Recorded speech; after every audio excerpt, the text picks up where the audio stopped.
imagine planning a wedding that you are 75% sure your fiancé will get cold feet and not show up to. This is what I imagine the television upfronts are like. Basically, the upfronts are where networks try to sell ad space for the shows that are going to air in the fall so that they have enough money to air shows in the fall. So tonight we're going to give you a little lesson in TV business by looking at what's new, what's changed, and what we'd like to see here on The Couch.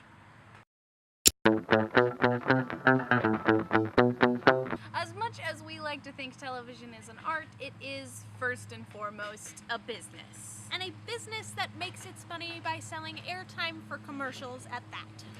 So think about that the next time you fast forward through the ads on your favorite television show and then wonder why it didn't get a second season. So what is on the table for 2013? Well, there's 40 shows across 5 different networks. So we really don't have time to cover all of that here, but we will show you what is trending for this fall. First up, and unsurprisingly, there are an overwhelming number of crime dramas, but that's nothing new. Underneath that is an overwhelming number of family and or dysfunctional family dramedies. Again, that's kind of par for the course. Yeah, pretty much. Although every network now has their own token supernatural show, with the exception of the CW, who uses that as its business model. Yeah, pretty much. Yeesh. And then, of course, every network has its having sex in the city rom-com. Unless you are the CW, in which case it is the second tenet in your programming Bible. And then finally, Fox and ABC appear to be trying to bring back the Wonder Years model by having some family dramedy set in the not-too-distant past. Although it's a little weird for those of us who were born in the 80s and grew up in the 90s, I don't really like to think of that as a historical period. It's a little late to be sending our ideas into the networks for this fall. But in case any creative content execs are watching...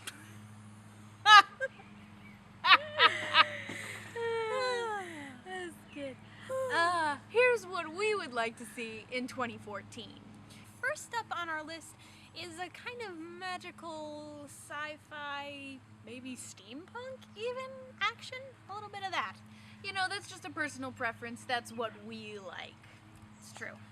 Next up on the list is a good mystery. But not just a mystery, a good season-long mystery. It's gotta have that whole season arc that just builds and builds and then wraps up at the end with our next most important thing, which is that it needs to have a finale that leaves us either writhing on the floor or throwing ourselves against the wall and completely unable to recover from the emotional hangover for days.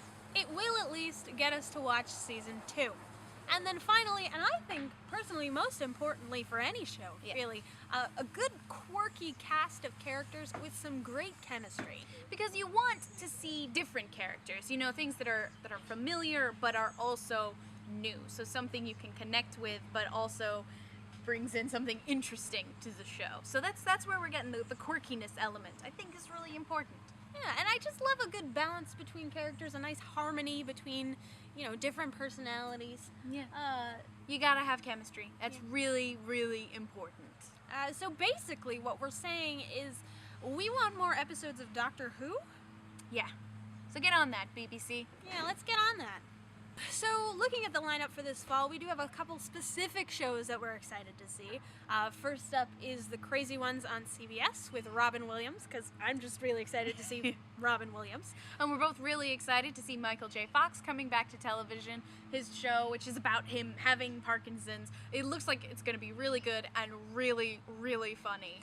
Towards the supernatural end of the spectrum, we are excited for Marvel's Agents of S.H.I.E.L.D.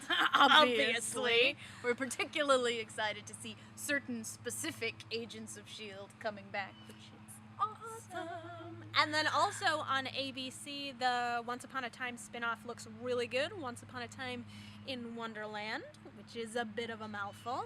And for all of the quibbles that I have with Once Upon a Time as a show, it looks like the spin-off is going to be at least as good as the original series and certainly as addictive. So we're looking forward to that. Yeah. So that's what we're excited about this week. We hope you had a wonderful, restful Memorial Day weekend.